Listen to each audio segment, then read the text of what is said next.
I've seen stories that Jenny Jerome, the mother of Churchill, was Jewish, and this has been reported in Jerusalem newspaper, I think, a few months ago.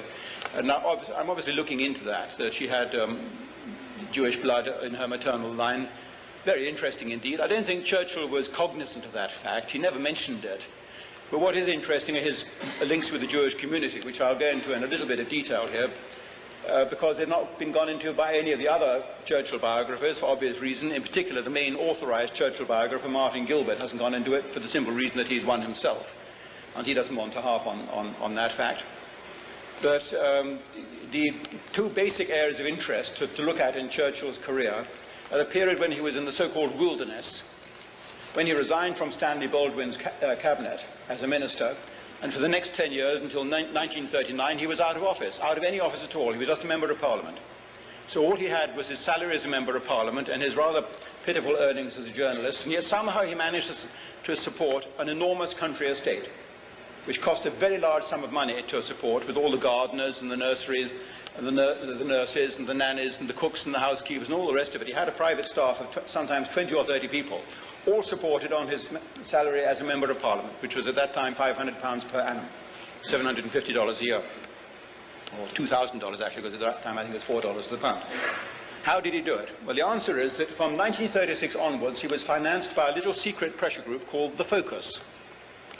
You won't find much reference to the Focus in the history books, but it certainly existed, and there are several files of Churchill's private papers relating to the Focus.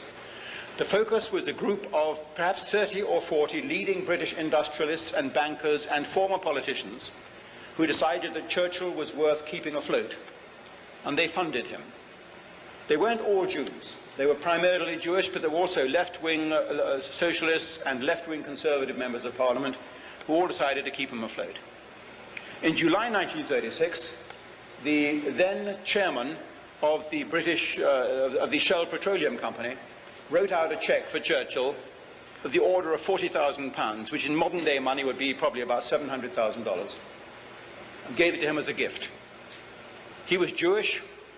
It was a Jewish gift to Churchill, and the intention was that Churchill, they bought him. He became the Pied Piper from that moment on, and the one who pays the piper calls the tune.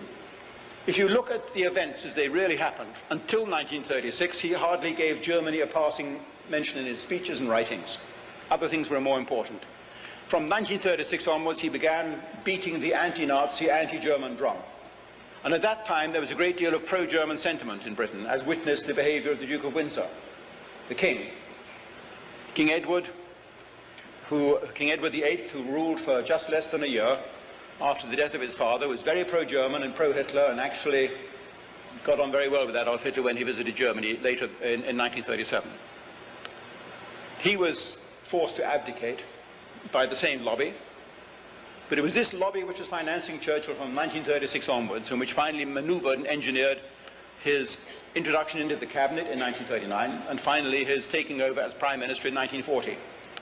He fought a war that Britain had no real interest in. And I've repeatedly said this. Any logical perception of World War II now, looking back after 50 years, screams to the high heavens. And we can see quite clearly that we should have said to the Poles in 1939, you've got a problem with the Germans, sort it out yourself.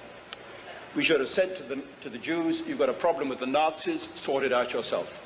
It's no concern of Britain and the British Empire. We've got other fish to fry. That's what we should have said.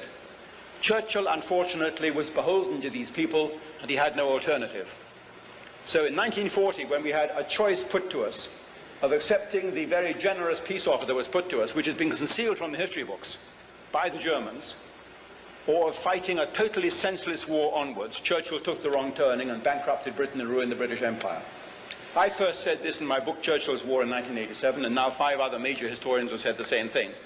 This has now become known as the revisionist line of history of the Second World War, and I'm the one who actually opened up that path, making people think the unthinkable, looking at the alternative route that we could have taken in 1940. In 1941, just to end this, it becomes very interesting indeed, because the Weizmann papers, which are the papers of Chaim Weizmann, who was the first president of the State of Israel, and he was the leader of the international Zionist movement throughout World War II. The Weizmann archives, foolishly or wisely, gave me complete access to all the Weizmann correspondence with Churchill. And in the Weizmann archives, all Churchill's correspondence with Weizmann throughout the war years and before the war, and all his notes on his meetings with Churchill. And I'm only going to mention one of those letters here. It's a letter written by Chaim Weizmann, the leader of the Zionist movement, at that time living in the United States, to Winston Churchill in September 1941, 3 months before Pearl Harbor, when Churchill is frantically trying to claw the United States into his war, because that's his only salvation. And Weizmann writes to Churchill a letter which he says, "Mr. Prime Minister, unless you grant us what we want, which is the creation of a Jewish army in the Middle East, with our own arsenal and our own weapons and our own uniform and our own flag, unless you grant us what we want, then you are not going to win us over. And let me tell you what we will do if you do grant us what we want.